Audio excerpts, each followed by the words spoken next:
Good morning students. आज हम लोग मैथमेटिक्स की वर्कशीट लेकर आए हैं क्लास 10th की, वर्कशीट नंबर 23 और डेट है 1 सितंबर 2021। तो आज हम लोग देखेंगे लीनियर इक्वेशन टू वेरिएबल के ऑलरेडी 2 से 3 शायद वीडियोस आ चुके हैं ऑलरेडी। तो अगर नहीं देखे तो प्लेलिस्ट में जाकर देख लेना मैथ्स वाली, वरना मैं डिस्क्रिप्शन बॉक्स में भी डाल दूँगी लिंक। ओके, अब हमने देखना है इक्वेशन को रिड्यूस करना कैसे है। हमने लास्ट वर्कशीट में भी देखा था कि अगर इक्वेशन हमें अलग तरीके से दी हुई है, pair of linear equation and two variable की नॉर्मल जो इक्वेशन होती है ax plus b y plus c equal to zero की फॉर्म में अगर इक्वेशन नहीं गिवन, तो हमें उसको इस फॉर्म में कैसे लाना है उसके बारे में हमने कुछ तरीके पिछले वीडियो में देख लिए थे। अगर नहीं देखे तो देख लेना। और आज हम लोग उसी को कंटिन्यू कर रहे हैं, उसी के आगे देख रहे हैं कि करना कैसे है, और कोई फॉर्म्स को हम कन्वर्ट करेंगे इस फॉर्म में। ठीक है,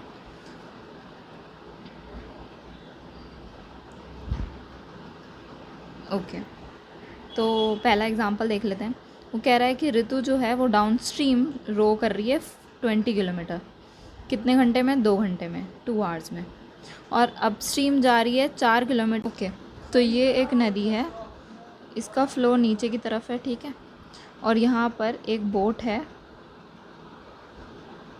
ठीक है, ऋतु की बोट है, इस पर ऋतु बैठी हुई है। तो जब ऋतु ऊपर चढ़ती है, रिवर के फ्लो के अगेंस्ट चल रही है, तो उसे टाइम ज़्यादा लगेगा। तो वो 4 किलोमीटर ही चल पा रही है, कितने? 2 आवर्स में। और जब वो वापस नीचे उतरती है तो वो 20 किलोमीटर चल लेती है 2 घंटे में। ठीक है, ये इक्वेशन है। तो हमने क्या करना है, ऋतु की स्पीड को x ले लिया, x किलोमीटर पर आवर।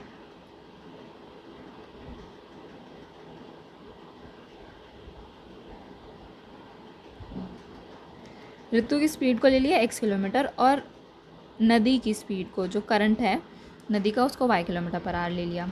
अब जब हमने देखा ये नदी थी, इसका फ्लो नीचे है, और जब ऋतु भी नीचे जाएगी तो इन दोनों की स्पीड क्या हो जाएगी? ऐड हो जाएगी।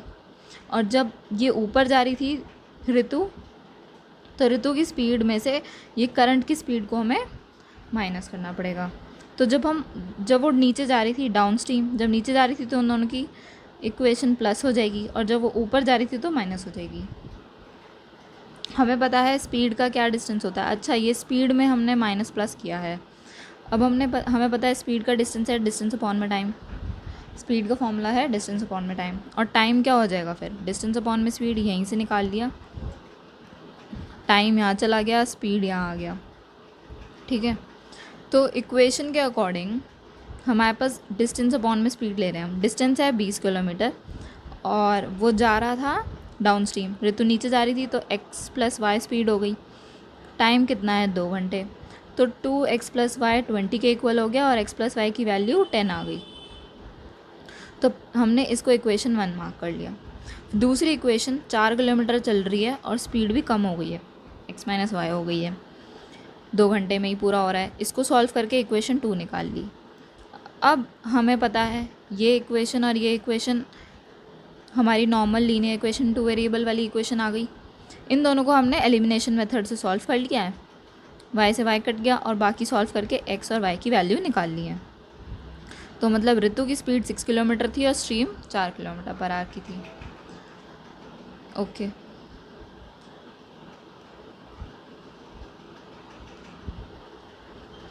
नेक्स्ट क्वेश्चन कह रहा है कि 8 मेन हैं और 10 वुमेन्स हैं। अगर वो काम ख़त्म कर सकते हैं एक piece of work in 10 days. ठीक है, अगर वो 10 डेज़ में काम ख़त्म कर सकते हैं, 8 मेन और 10 वुमेन्स कितने दिन में काम ख़त्म कर रहे हैं? 10 डेज़ में। और 6 मेन और 8 वुमेन्स कितने दिन में काम ख़त्म कर रहे हैं? 14 डेज़ में। ये इक्वेशन दी हुई है।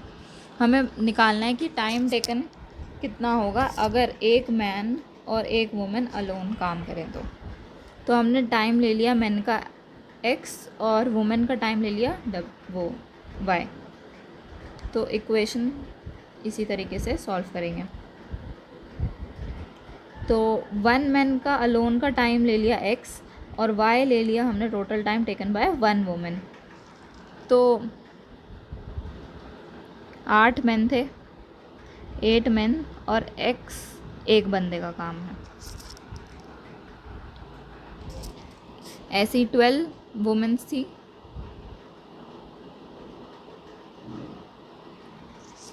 इट इज़ 1/10 और वो 6 और 8। अच्छा देखो यहाँ पे करेक्ट करना पड़ेगा, 10 वुमेन्स हैं और काम भी 10 दिनों में हो रहा है, तो ये 10 आएगा यहाँ पे, ये गलत लिखा हुआ है और ये ऐसे इक्वेशन आ गई।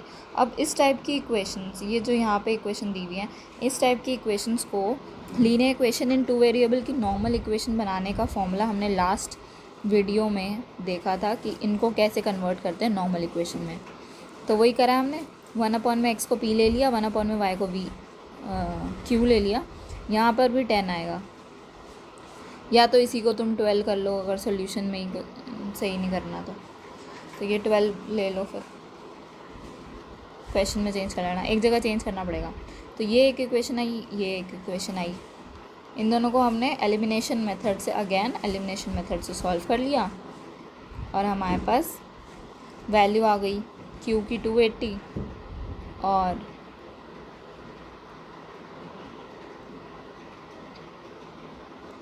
ऐसी p की वैल्यू आ जाएगी, उसके हिसाब से हमारे पास x और y आ जाएंगे। ठीक है,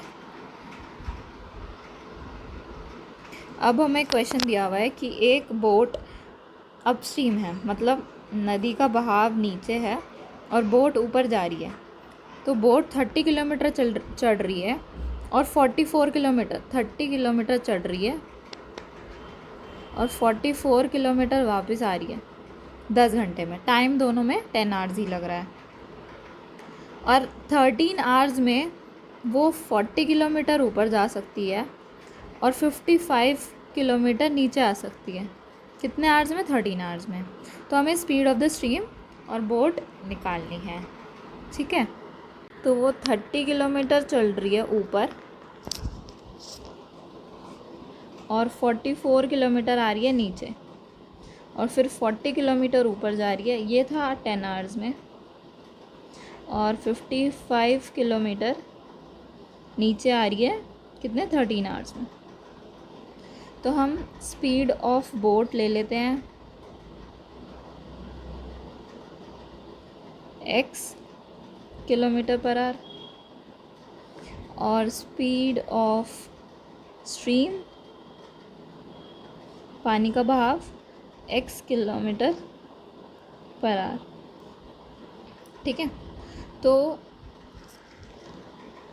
जब अपस्ट्रीम होगा तो स्पीड क्या हो जाएगी? x + y हो जाएगी। नहीं,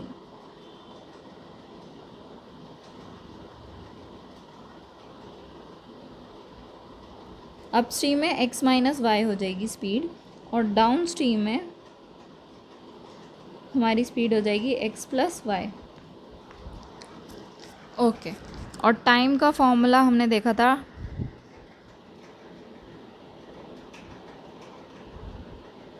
time is equal to distance upon में स्पीड। तो फिर हमने क्या करना है, टाइम हमें दिया हुआ है 10 आवर्स। 10 आवर्स में डिस्टेंस कवर हो रहा है कितना? 30 किलोमीटर। 30 किलोमीटर अपस्ट्रीम, तो अपस्ट्रीम है तो x - y हो जाएगा। इसको सॉल्व कर लो, 10x - y = 30, 0 से 0 काट दो, ये बचेगा x - y = 3। यह आ गई इक्वेशन 1। दूसरा है 10 आवर्स में 44 किलोमीटर वो डाउन स्ट्रीम आ रहा है x + y।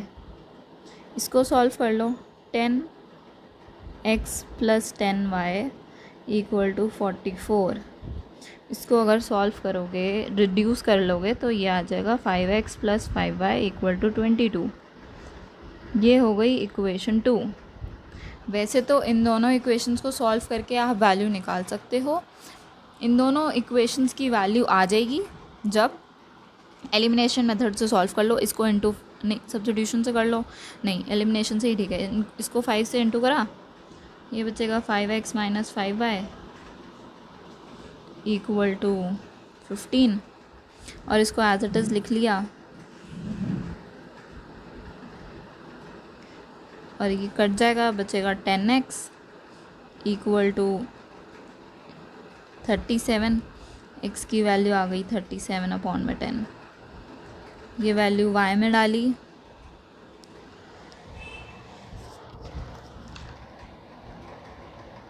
y की वैल्यू आ जाएगी 7/10। ठीक है, ये वैल्यूज़ को आप दूसरी इक्वेशन में पुट करके देख लेना जो पहली वाली दी हुई थी इसमें, और देख लेना आंसर ठीक आ रहा है कि नहीं।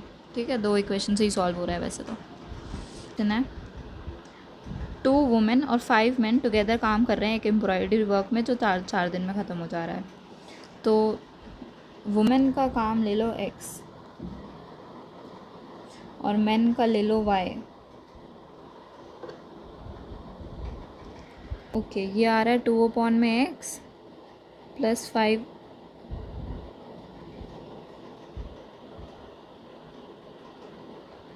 अच्छा, इक्वेशन ऐसे बनेगी, इसके उसमें डिनोमिनेटर आएगा 5/y इज़ इक्वल टू 1/4। ये इक्वेशन 1 है। और दूसरी इक्वेशन बनेगी हमारी x/3 plus y/6 is equal to 1/3। Oh sorry, फिर गलत हो गया। 3/x plus 6/y is equal to 1/3। तो हमने 1/x को ले लेना है p और 1/y को ले लेना है q। इक्वेशन आ गई 2p plus 5 q is equal to 1/4 और ये हो जाएगी 3p plus 6 q is equal to 1/5। अब आप इन दोनों को सॉल्व कर ही सकते हो, सब्स्टिट्यूशन मेथड या एलिमिनेशन, जैसा मन करे वैसे सॉल्व कर लेना। ये 2 इक्वेशन आ गई हैं, इनका सॉल्यूशन निकालोगे, फिर इनकी वैल्यू p और q की जो वैल्यूज़ आएंगी उन्हें आपने कहाँ पुट करना है, यहाँ पुट करना है। x और y की वैल्यू निकालनी है फिर। ठीक है, क्योंकि हम हर बार, मैं रोज़ यही वाले क्वेश्चन सॉल्व नहीं करने वाली, 10 बार करवा दिए। चलो, आज का topic complete. Bye bye, take care.